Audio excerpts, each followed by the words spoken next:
ब्रह्मा मुख से शिव की वाणी स्वर्ग धरा पर लाएगी। राजयोग सत्कर्म के द्वारा दुनिया नई बनाएगी। ब्रह्मा मुख से शिव की वाणी स्वर्ग धरा पर लाएगी। राजयोग सत्कर्म के द्वारा दुनिया नई बनाएगी। ब्रह्मा मुख से शिव की वाणी।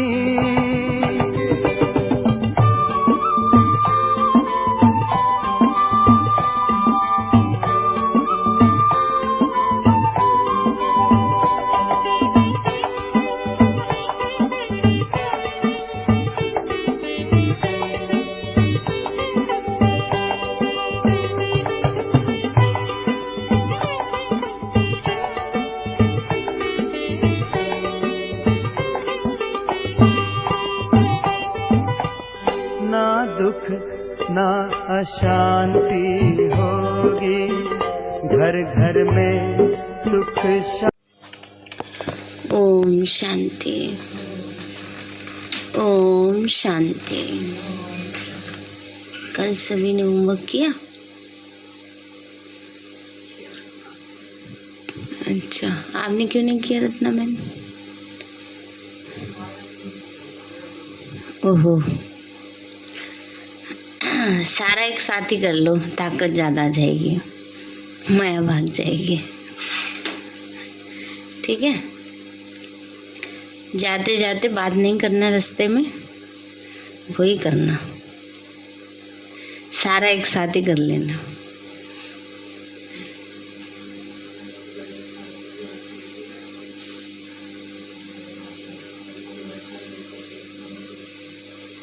अच्छा, पूरा अभ्यास नहीं करा। देखो भाई, एक बात ये समझने की है कि इस अभ्यास में कोई तबीयत का लेना देना नहीं है। तो सुबह ही कर लिया करो सब अभ्यास अपने पूरे, है ना? अच्छा, कल छूट गई हैं? ये नहीं करो कि एक काम कर लिया तो दूसरा रह गया, दूसरा कर लिया तो पहला रह गया। देखो, ये अभ्यास तो कोई मेहनत का है ही नहीं। मैं भी बिंदु, बाबा भी बिंदु, इसमें कोई मेहनत नहीं है।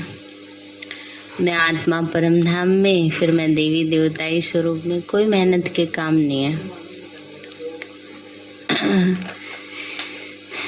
तो ये तो अभी बाबा क्यों करा रहा है? आप सब इस बात की नाजुकता को समझ नहीं रहे हो।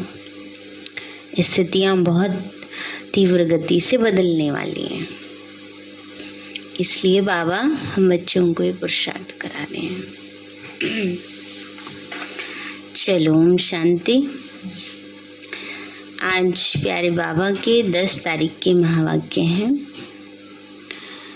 बाबा बोले, मीठे बच्चे, देह अभिमान में आने से पाप होते हैं, इसलिए देही अभिमानी बनो। तुम्हारे मैनर्स बहुत अच्छे होने चाहिए, किसी को भी दुख नहीं देना है। मीठे बच्चे, देह अभिमान में आने से पाप होते हैं, इसलिए देही अभिमानी बनो।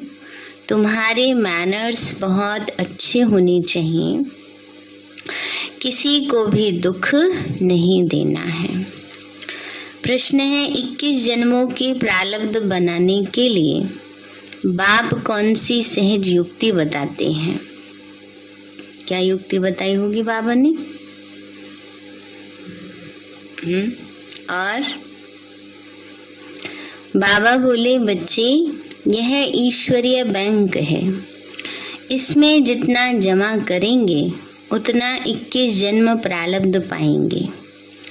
ईश्वरीय स्थापना के कार्य में सफल करने से ही जमा होगा। बाकी तो सबका दिवाला निकलना ही है ना। बावनी का जो बच्चे सफल करेंगे उनका जमा हो जाएगा, और नहीं तो क्या होगा, सबका अंत में दिवाला निकलेगा।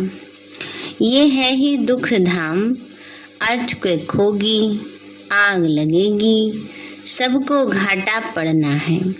इसलिए कहते हैं, किनकी दबी रहेगी धूल में, किनकी राजा खाए, किनकी चोर लूट ले जाए, सफली होगी उनकी जो खर्चे नाम धनी की।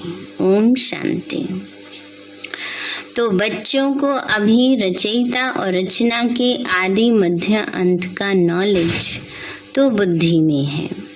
ये भी समझते हैं कि हम भारतवासी पहले पहले सतयुग में सतो प्रधान थे। यह याद बच्चों के लिए बहुत जरूरी है। बावनी का हम पहले पहले सतो प्रधान सतयुग में थे, ये याद हमारे लिए बहुत बहुत जरूरी है। क्यों? कोई बात नहीं करते अभ्यास तो क्या हुआ, दीदी कौन सा देखने आ रही है? क्यों जरूरी है?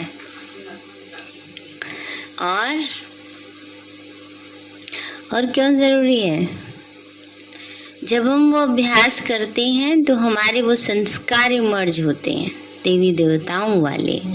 इसलिए बाबा कह रहे हैं कि ये अभ्यास जरूरी है, याद रखना जरूरी है। हर दम याद की यात्रा में रहना, इसमें तो बड़ी मेहनत चाहिए, परंतु रचयिता और रचना का ज्ञान बुद्धि में होना चाहिए। हम सतयुग में देवी देवता थे, उसको स्वर्ग कहा जाता है। देवी देवताएं विश्व के मालिक थे, एक ही धर्म था। अक्षरों को भी पूरा समझना चाहिए। तुम बच्चे जानते हो, सतयुग आदि में ही हम सूर्यवंशी घराने में थे। रचयिता बाबा ने जो आदि मध्य अंत का ज्ञान सुनाया है, वह तो हर एक की बुद्धि में रहना चाहिए। बावनी का रचयिता बाबा ने जो आदि मध्य अंत का ज्ञान सुनाया है, वो बुद्धि में होना चाहिए। यह कभी भूलना नहीं चाहिए। ये भी तुम बच्चे जानते हो, और कोई नहीं जानता है, हम बच्चे ही जानते हैं। हम पुनर्जन्म लेते लेते फिर त्रेता में आए हैं, तो 2 कला कम हो गई, सृष्टि भी पुरानी होती जाती है। ये अच्छी रीति बुद्धि में रखना है। जितना तुम याद करते रहेंगे, उतना खुशी का पारा चढ़ा रहेगा। फिर त्रेता के अंत बाद आता है द्वापर। द्वापर शुरू होने से दूसरे धर्म स्थापन होते हैं, और हम उतरते उतरते भक्ति मार्ग में आते हैं। ऐसे नहीं कहेंगे कि उस समय और धर्म भी भक्ति मार्ग में है। नहीं, बाबा ने कहा ये नहीं कि एकदम से सारे धर्म आ जाते हैं, धीरे धीरे करके आते हैं। ये कहानी सारी तुम भारतवासियों के लिए है। भले रावण राज्य है, परंतु उन्हों के लिए रावण राज्य नहीं कहेंगे। वह अपने समय पर सतो प्रधान सतो रजो तमो में आते हैं। द्वापर शुरू होगा तो बाबा ने कहा रावण का राज्य शुरू हो जाएगा। लेकिन ये नहीं कि सभी धर्म वालों के लिए है ना। बाबा ने कहा बच्चे, जो आत्माएं अभी आई हैं परम धाम से, उनके लिए तो सतयुग वाली मतलब सतो प्रधान उनकी अवस्था है, उनके लेवल की सतो प्रधान अवस्था ना। सतयुग वाली सतो प्रधान अवस्था नहीं, लेकिन उनकी ग्रेड वाली सतो प्रधान अवस्था है। सतो रजो तमो ऐसे वो पास करेंगे ना। जैसे कोई चीज़ होती है ना, वो बहुत ज़्यादा मजबूत होती है, महंगी होती है, उसके जैसी दूसरी चीज़ भी होती है ना, लेकिन उसकी क्वालिटी में बहुत दिन रात का अंतर होता है। आजकल तो बना देते हैं ना ऐसी देख देख करके ना, वैसी चीज़ें बना देते हैं। तो लेकिन वो जो पहले बनी उसमें और बाद में बनने वाली उसकी क्वालिटी में फर्क हो जाता है। अब पहले जो कपड़ा था है ना, वो आज तक चलते हैं, उनमें कोई डिफेक्ट नहीं आते, और आजकल वाले लाते लाते ही चिढ़ने लगते हैं, है ना। तो इसलिए हर एक की चीज की उसमें, तो ऐसी बाबा हम बच्चों को समझाते हैं कि वो अपने लेवल की सतो प्रधान अवस्था में होंगे। तो धर्मों की स्थापना होनी है, फिर वृद्धि को पाते जाते हैं, फिर गिरते भी रहते हैं, चक्र तो फिरना ही है। इस समय तुम जानते हो द्वापर के बाद भक्ति मार्ग शुरू हुआ और भी धर्म स्थापन हुए। अभी तो है कलयुग तमो प्रधान दुनिया। सृष्टि पुरानी होने के कारण सब तमो प्रधान हो गए हैं। अब यह ज्ञान तुम बच्चों को बच्चे ही जानते हो। ये है सहजते सहज बात, जो बच्चा भी याद कर ले, परंतु याद करेंगे तोते माफिक। बच्चा छोटा याद तो कर लेगा, पर कैसे? तोते माफिक रट लेंगे बस। बाबा ने कहा तुम बच्चों को तो भाषना आती है, उस अनुसार तुम समझाएंगे। तुम जानते हो सारा झाड़ जड़जड़ीभूत अवस्था को पाया हुआ है। पहले पहले जो आदि सनातन देवी देवता धर्म था, उनका फाउंडेशन अब है नहीं। भले है भी तो अपने को हिंदू कहलाते, इसलिए कहा जाता है देवी देवता धर्म है नहीं, प्राय लोप है। सब पतित बन गए हैं, इसीलिए अपने को देवता कोई कहलाता नहीं। ना ही वो धर्म है ना कर्म है। सतयुग में तो सबका कर्म अकर्म हो जाता है। यहाँ मनुष्य जो कर्म करते हैं वो विकर्म बन जाता है। विकारों के वश होकर करते हैं ना, तो विकर्म कहलाता। तमो प्रधान होने के कारण अपने को देवता कोई कहला नहीं सकता। ड्रामा प्लान अनुसार ये विनोद है। जब धर्म प्रायलोप हो जाता है, तब तो बाप आकर सत धर्म की स्थापना करे और अनेक धर्मों का विनाश कराए। नई दुनिया में एक ही आदि सनातन देवी देवता धर्म था। एक धर्म एक कुल एक मत भाषा होती है। अब शिव बाबा आकर के फिर से ब्रह्मा द्वारा देवी देवता धर्म की स्थापना करते हैं। तुम वो मुख वंशावली ब्राह्मण, क्राइस्ट द्वारा जो कृष्ण बने उन्हें भी मुख वंशावली कहेंगे, है ना। जितने भी धर्म की बिछाड़ी आत्माएं आती हैं तो वो सारी मुख वंशावली हो गई ना। तो बाबा कहते तुम ब्रह्मा मुख वंशावली ब्राह्मण हो, वो क्राइस्ट के मुख वंशावली कृष्ण है, बौद्ध के मुख वंशावली बौद्धि है ना। क्योंकि मुख से ज्ञान सुन रहे हैं ना, तो मुख से सुना ज्ञान से ना कि अपना बनाया। असल में हो किसके बच्चे? शिव बाबा की। इस समय तुम ब्रह्मा द्वारा ब्राह्मण बने हो। शिव बाबा खुद इनके द्वारा देवी देवता धर्म की स्थापना करते हैं, क्योंकि उनको ही सारी पुरानी दुनिया का विनाश भी कराना है। यह विनाश का कार्य और कोई करते नहीं, वह तो आकर अपना अपना धर्म स्थापन करते, फिर वह धर्म वृद्धि को पाता है। अभी है तमो प्रधान दुनिया, कलयुग का अंत। शास्त्रों में तो कल्प की आयु ही लाखों वर्ष लिख दी है। तुम जानते हो यह शास्त्र आदि सब भक्ति मार्ग की सामग्री है। वहां सतयुग में तो ये होगी नहीं, जरूरत ही नहीं है ना इन सब शास्त्र आदि की। वहां ये अनेक धर्म नहीं होंगे। इस्लामी कृष्ण आदि सब धर्म द्वापर में स्थापन होते हैं। फिर हर एक ने अपना अपना शास्त्र बैठ बनाया है। अभी सारी सृष्टि है पतित, इसलिए पतित पावन बाप को सब बुलाते हैं, आकर हमारा दुख हरो और सुख दो। वह भी कहते हैं हमारा गाइड बन हमको घर ले चलो। गाइड तो सबका होता है ना। तो अभी तुम कंट्रास्ट को समझ गए हो। वह पंडे तीर्थ यात्रा पर धक्के खिलाते, तुम हो रूहानी पंडे। बाबा कहते हैं बच्चे तुम कौन हो? रूहानी पंडे हो। पांडव संप्रदाय शिव बाबा के बच्चे भी पंडे हैं। बाप तो रूहानी यात्रा सिखलाते हैं। हे आत्मा, तुम अपने बाप को याद करो और घर को याद करो। बाबा कहते हैं बाबा को याद करो। और क्यों क्यों करें घर को याद?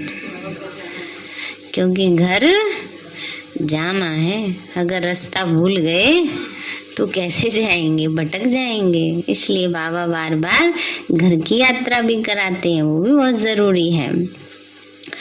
बाबा को याद करने से घर पहुंच जाएंगे। याद नहीं करेंगे तो पाप कटेंगे नहीं। भले ले तो सबको जाएंगे, परंतु सजा खाकर हिसाब किताब चुकतू करेंगे, अथवा योग बल से करेंगे। चुकतू तो जरूर करना है। तुम जानते हो अभी हम जमा कर रहे हैं। जितना पवित्र बन जास्ती कमाई करेंगे उतना जमा होता है। पुरुषार्थ नहीं करेंगे तो कोई बात नहीं है। कोई बात नहीं, नहीं करते होमवर्क तो कौन सा बहन जी डंडा लेके बैठी है? उसके भी देखने का डर नहीं रहता। देख रहा है फिर भी है संजय भाई हैं? डंडे खाने पड़ेंगे धर्मराज के। अभी सुधार कर लो, अभी कर लो होमवर्क, फायदा हो जाएगा। बाबा ने कहा बच्चे जितना पवित्र बनेंगे उतना जास्ती कमाई करेंगे, उतना ही जमा होता है। पुरुषार्थ नहीं करते तो कुछ भी जमा नहीं होगा। गरीब बनना पड़ेगा, फिर तो घाटा पड़ जाएगा। तुम जानते हो आधा कल्प हम घाटा पाते ही आए हैं। अभी तो बिल्कुल ही दिवाला हो गया है, हर बात में दिवाला है। अभी बच्चों को 21 जन्मों के लिए जमा करना है। उसके लिए मुख्य है याद की यात्रा। यह तो सदैव स्मृति में रखो। जब भी फुर्सत मिले इस स्मृति में रहो। बाबा ज्ञान का सागर है तो तुमको भी रचना के आदि मध्य अंत की नॉलेज है। आप समान बनाते हैं।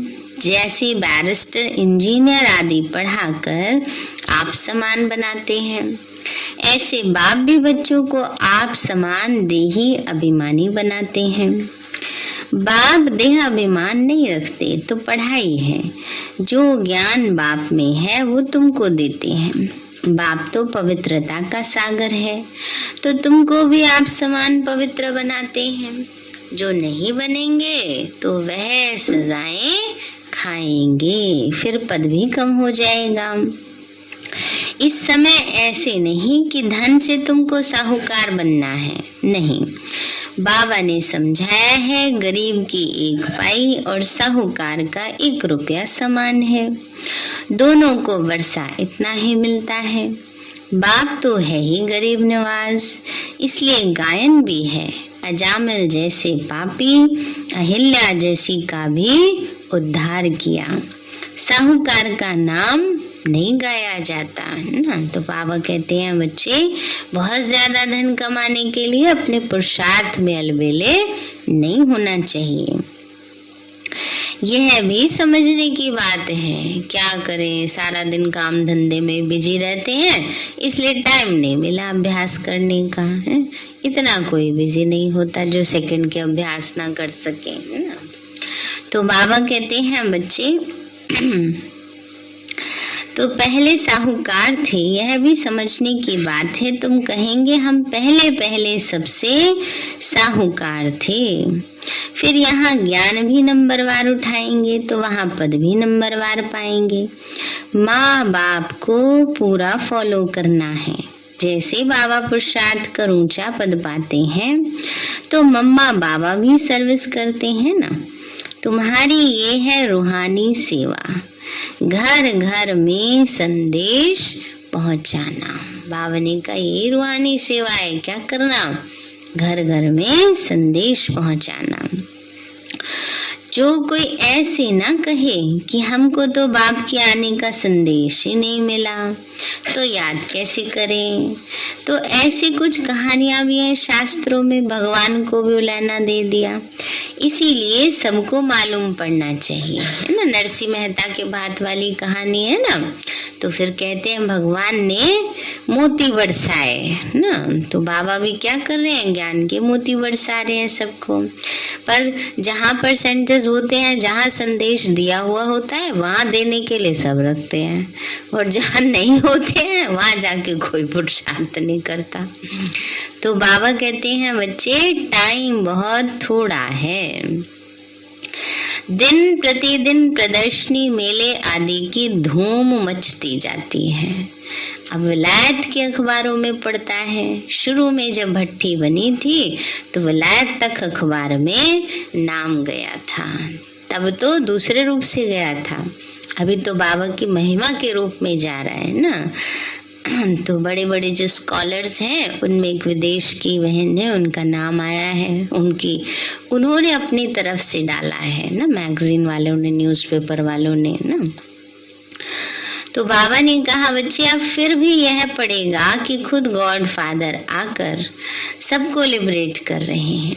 कहते हैं और सब तरफ से बुद्धियोग तोड़ो, मुझे एक बाप को याद करो तो तुम पावन बन मुक्ति धाम में चले जाएंगे। कोई तो अच्छी रीति समझकर याद करने लग पड़ेंगे। धर्म के बड़े जो होंगे वो फिर नंबरवार आते हैं। सभी धर्मों का झाड़ निराकारी दुनिया से यहाँ आकर वृद्धि को पाता है, फिर पतित दुनिया से चले जाएंगे निराकारी पावन दुनिया में। फिर हर एक अपने अपने समय पर धर्म स्थापन करने आएंगे। यह बुद्धि में रहना चाहिए। बाबा ने कहा अपने अपने समय पे आएंगे धर्म स्थापन करने, तो ये बात बुद्धि में रहनी चाहिए। सतयुग में एक ही धर्म था, फिर वृद्धि होते होते अनेक धर्म अनेक मतें हो जाती हैं। तुम जानते हो यह भारत अविनाशी खंड है, इसमें प्रलय कभी होगी नहीं। इन बातों को सिमरण करते रहो, यह तुम्हारी ईश्वरीय मिशन है। सेंटर्स खुलते जाते हैं, अब विनाश भी सामने खड़ा है। इन आंखों से है, अब ये तो है नहीं कि रात को सोएंगे और सवेरे जागेंगे नहीं, ऐसे विनाश हो जाएगा, बस सारी दुनिया खत्म। धीरे धीरे होगा, प्रोसेस से चलेगा। तो बाबा ने कहा बच्चे, इन आंखों से जो कुछ देखते हो सतयुग में कुछ भी नहीं रहेगा, जंगल हो जाएगा। आबू थोड़े ही सतयुग में होगा, दरकार ही नहीं। यह मंदिर आदि तो सब बाद में भक्ति मार्ग में बनेंगे, है ना। ये तो अभी बने हैं, कितनी ऊंची पहाड़ी पर मंदिर बनाते हैं। देखते देखते अभी कितना वो हो गया, जब से बाबा का हुआ है ना आबू में तो शुरू, तब से पहले थोड़े ही कुछ होता था। पहले तो बिल्कुल खाली जंगल था ना, सड़क भी नहीं बनी हुई थी। अभी तो देखो कितनी अच्छी बन गई है। तो बाबा ने कहा बच्चे, कितनी ऊंची पहाड़ी पर मंदिर बनाते हैं, फिर ठंडी में बंद करके नीचे उतर आते हैं। तुम तो पहाड़ी पर बैठे हो, अंत में सब पहाड़ी पर ही साक्षात्कार होंगे। बाबा बतलाते हैं, मुझे भी जब साक्षात्कार हुआ था तो मैं पहाड़ी पर था, अब भी पहाड़ी पर आकर अनायास ही बैठे हैं। आबू क्या है, पहाड़ी तो है ना। यहाँ बैठे बैठे तुम सब कुछ सुनेंगे और देखेंगे। यहाँ बैठे साक्षात्कार हो सकता है कि कैसे आग लगती है, क्या होता है। रेडियो से, अखबारों से सब कुछ तुम सुनेंगे, टीवी में भी तुम देख सकते हो। आगे चलकर ऐसी ऐसी चीजें निकलेंगी जो घर बैठे सब दिखाई पड़ेगा। अब तो हाथ में ही सब दिखाई पड़ता है? अब तो इतनी बड़ी स्क्रीन की भी जरूरत नहीं है। तो बाबा कहते हैं बच्चे, बैठे बैठे सब कुछ दिखाई पड़ेगा। रेडियो में कहाँ कहाँ का आवाज सुनाई पड़ता है ना। उस समय तो रेडियो होता था, वो भी किसी किसी के पास होता था। तो यह सब है माया का पंप। तब मनुष्य समझते हैं ये स्वर्ग है। स्वर्ग तो तब हो सकता है जब विनाश हो। वहाँ मीठे पानी पर महल होंगे, कहाँ पहाड़ियों पर जाने की दरकार नहीं। वहाँ सदैव बहारी मौसम रहता है। आज गर्मी है, आज ठंडी है, सब में दुख है। वहाँ ऐसा दुख का नाम ही नहीं, सदाबहार मौसम। स्वर्ग में तो दुख का नाम नहीं होगा। तुम ऐसी जगह चलते हो, यह बुद्धि में है हमको यह शरीर छोड़ के जाना है बाबा के पास। अब हम बाबा द्वारा राजयोग सीख रहे हैं। 5000 वर्ष पहले भी सीखा था। कहते हैं बाबा आप तो वही हो। बाबा जानते हैं जिन्होंने कल्प पहले राज्य भाग्य पाया होगा वह अब भी लेंगे। यह चक्र बुद्धि में होना चाहिए। बरोबर 5000 वर्ष पहले भारत में देवी देवताओं का राज्य था। फिर आधा समय के बाद माया की प्रवेशता हुई, फिर और धर्म आए, फिर भक्ति मार्ग शुरू हुआ, अर्थात रावण राज्य शुरू हुआ। यह चित्रों पर साफ समझा सकते हो। बाबा की सीढ़ी का चित्र है ना, उस पर आराम से समझा सकते हैं। यह भारत की ही कहानी है कि सतो प्रधान से तमो प्रधान कैसे बनते हैं। फिर जब विनाश का समय होता है तो सब विनाश काले विपरीत बुद्धि हो जाते हैं। मेले प्रदर्शनी में बड़ी युक्ति से चित्र रखने चाहिए। तुम्हारा ये ज्ञान है गुप्त, यहाँ हथियार आदि की कोई बात नहीं। तुम बहुत साधारण हो। तुम चलते फिरते घूमते बाप की याद में रहते हो। कोई तुम्हारे से पूछे तुम वेदों शास्त्रों को मानते हो तो बोलो हाँ जी, हम उनको अच्छी रीति जानते हैं और धारण भी करते हैं। आप तो पढ़ पढ़ के रख देते हो, हम धारण करते हैं, सब रोज पढ़ते हैं। लिखा हुआ है काम क्रोध मद लोभ मोह सब नाथ नरक के पंथ। और फिर भी क्या करते हैं, बस पढ़ के रख दिया, फिर भी विषय विकारों में डुबकी लगाते रहते हैं ना। और बाबा के बच्चे क्या कर रहे हैं, पुरुषार्थ कर रहे हैं, उसको पालन कर रहे हैं। तो बोलो हाँ जी, हम तो उनको अच्छी रीति जानते हैं कि इनसे भगवान की प्राप्ति नहीं हो सकती। ये नहीं बोलते ना।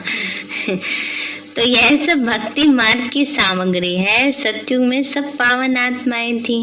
गीत भी है जाग सजनिया जाग। नई दुनिया में सब कुछ नया होगा। बाबा आकर नई दुनिया के लिए नई कहानियां सुनाते हैं। सीनरियां सब नई होंगी। प्रदर्शनी में आते बहुत हैं, ओपिनियन भी लिखते हैं, बहुत अच्छा है। यह सबको समझाना चाहिए, परंतु खुद कुछ भी समझते नहीं। कोटों में कोई मुश्किल ही निकलते हैं, परंतु सर्विस तो होनी है, ढेर प्रजा बनेगी।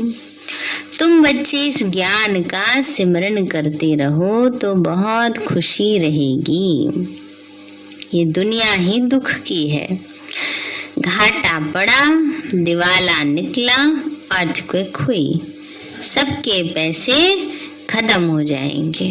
कहीं भूकंप आता है, भुज में आया भूकंप, बैंक की दब गए हैं। बाबा कहते हैं सब रह गया, रखा है ना।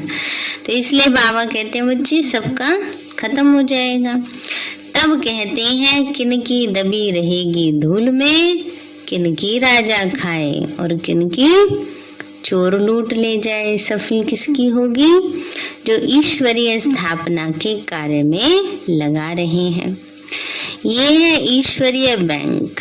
तो जो इसमें जितना डाले उतना जमा होता जाता है। जिसने जितना कलब पहले डाला होगा वो इतना ही शिव बाबा की गुल्लक में डालेंगे। बाबा कह रहे हैं कलब पहले जितना डाला होगा उतना डालेंगे। कभी कभी वैसे में बोलती नहीं, कभी शिव बाबा की गुल्लक में डालेंगे। इसका रिटर्न फिर नई दुनिया में 21 जन्मों के लिए मिलेगा। भक्ति मार्ग में शिव बाबा की गुल्लक में डालते हैं तो अल्पकाल क्षण भंगुर सुख मिलता है। यहाँ तो डायरेक्ट शिव बाबा स्वर्ग की स्थापना कर रहे हैं, तो 21 जन्मों के लिए मिलेगा। भक्ति मार्ग में अल्पकाल का सुख नरक में मिलता है। फिर मैनर्स भी अच्छे चाहिए, किसी को भी दुख नहीं देना चाहिए, नहीं तो नाम बदनाम कर देंगे। कभी क्रोध नहीं करना चाहिए। देह अभिमान में आने से पाप तो होते ही हैं। बाबा के बने हो तो कहते हो बाबा ये सब कुछ आपका है। सच्चे दिल पर साहिब राजी होगा। दिल में कोई खोट नहीं होना चाहिए। खोट वाला दिल बाबा को पसंद नहीं है ना। इसलिए बाबा ने कहा सच्चे दिल पर साहिब राशि, नहीं तो और ही गिरते रहेंगे। तो वो पैगंबर के बच्चे, तुम सबको पैगाम देते हो कि बाप आकर स्वर्ग की स्थापना करते हैं, उसका संदेश सबको देना है। नई दुनिया स्थापन हो रही है, उसके लिए जिनको राजयोग सीखना हो वो आकर सीखें। अच्छा मीठे मीठे सिक्के लदे बच्चों प्रति माता पिता याद प्यार और गुड मॉर्निंग। रूहानी बाप के रूहानी बच्चों को नमस्ते। रूहानी हम बच्चों की रूहानी माता पिता बाप दादा को नमस्ते नमस्ते नमस्ते बाबा नमस्ते। धारणा के लिए मुख्य सार है, अंदर में कोई भी खोट हो तो उसे निकाल देना है ना। अंदर में कोई कमी हो खोट हो क्या करो, निकालना है। सच्ची दिल रखनी है। देहाभिमान में आकर कभी क्रोध नहीं करना है। रिजल्ट दिख रही है थोड़े थोड़े नहीं है। अभ्यास करते हैं तो उससे कितना शांति का अनुभव होता है, क्रोध भी नहीं आता है। अगर कर रहे होंगे तब होगा ना, लेकिन करेंगे नहीं तो होगा। किया पूरा किया।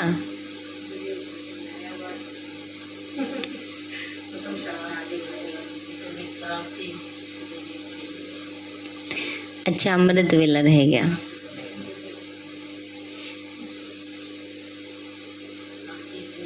छिलवा तो किया होमवर्क।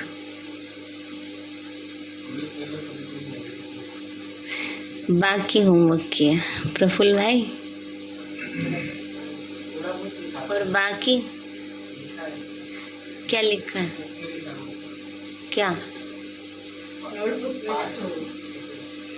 लिखना नहीं, अभ्यास करना बैठ के। अच्छा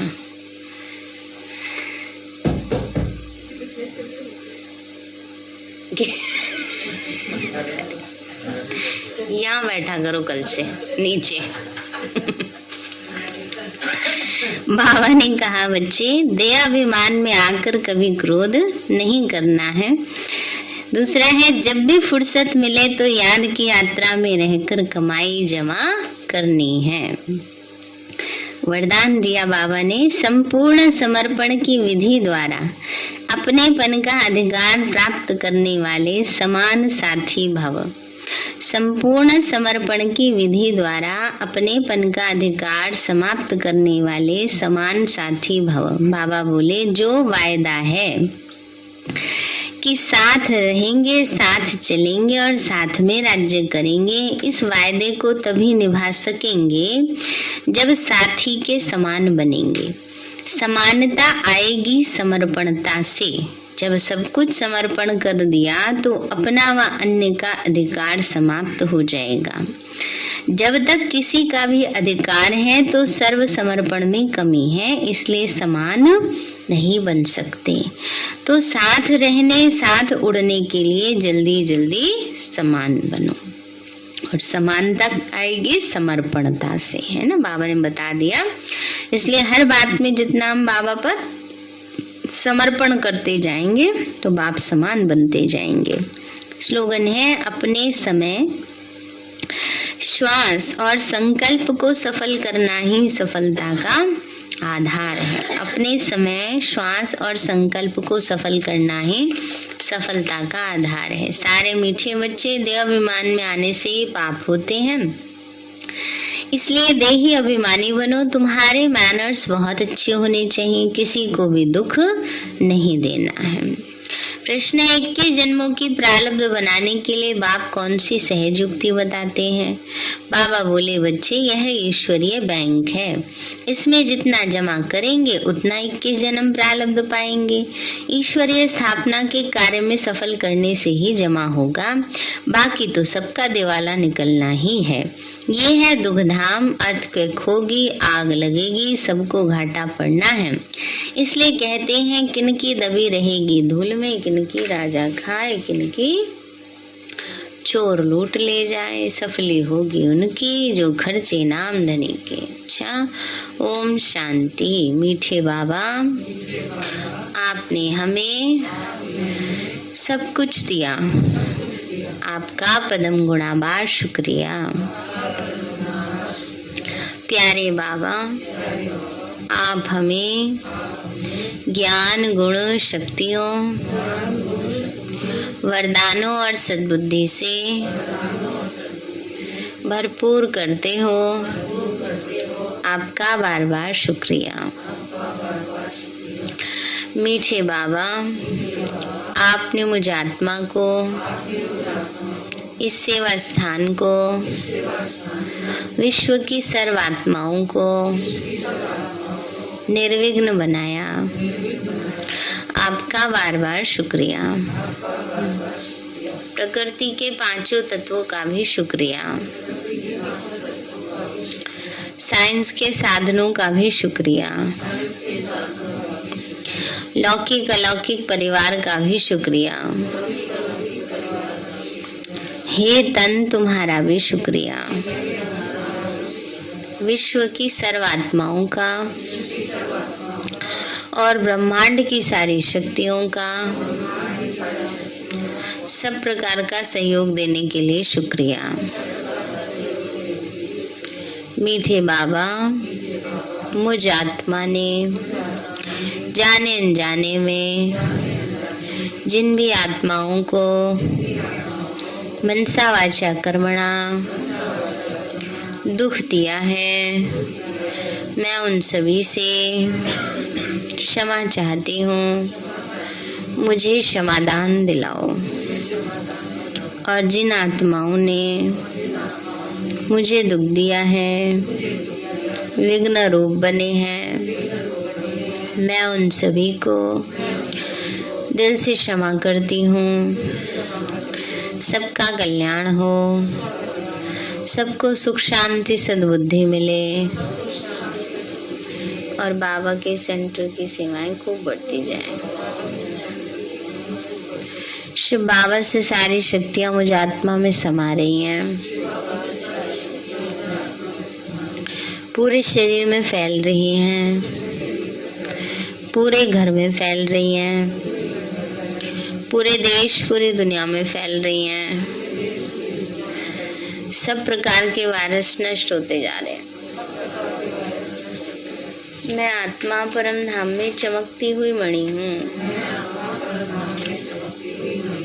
सतयुग में पावन देवताई शरीर में पहले नंबर जन्म में रॉयल फैमिली में हूँ। मैं अष्टभुजाधारी देवी दुर्गा हूँ। विघ्न विनाशक गणेश हूँ। मैं बाबा की छत्र छाया में पलने वाली सर्वश्रेष्ठ ब्राह्मण आत्मा हूँ। मैं फरिश्ता हूँ।